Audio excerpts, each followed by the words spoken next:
So there's that. Or there's the other side of just make the money and just, get as much money and, oh, you're here. So what? Let's get the next person in. There's the pendulum swing right there.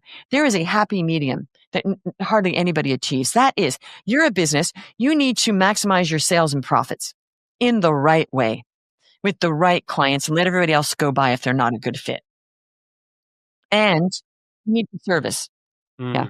And so what do you find is the happy balance between, as a coach, like what do you think is, because obviously you've helped a lot of coaches and dealt with a lot of these problems. Like what do you find is the happy medium for everything as a coach?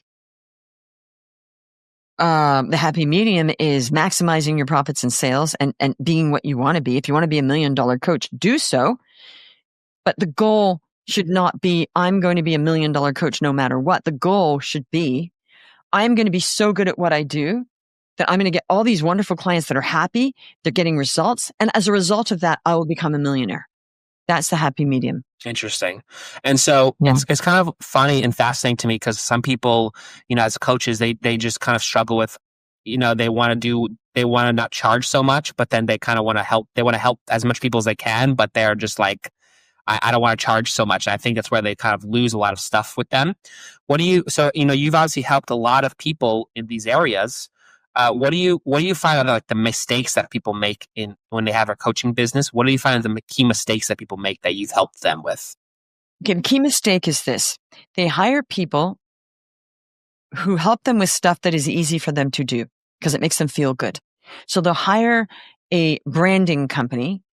And I know you do something different, but like they'll hire a branding company because it's easy for them to put makeup on, get clothes, and get branding shots. It costs $10,000. I can do that because it doesn't push anything that I'm uncomfortable with, right? Get the branding. My website's going to look great. But they have done no marketing. Because why? Marketing is hard because it makes you actually self-develop. Marketing and sales develop you as a person if you do it right, because it gets you past fears. It makes you realize it's okay to be rejected because it's not all about you. It makes you get a tougher skin. You're more resilient, all sorts of stuff. It develops you, and it actually makes you a better human being because then with your family, you're less sensitive. You're more it's like, oh, that's okay. You let things go more because you're not so emotionally reactive because, oh, you insulted me or I got rejected. It does develop you. All right. They don't want that. They want something easy. Oh, I'm going to do your marketing and you're going to get all these clients. Your website's going to be so great. That is not true. Having a pretty website, we all know it, but we're in denial. So they hire people and then they say, oh, I hired this person. I didn't get results.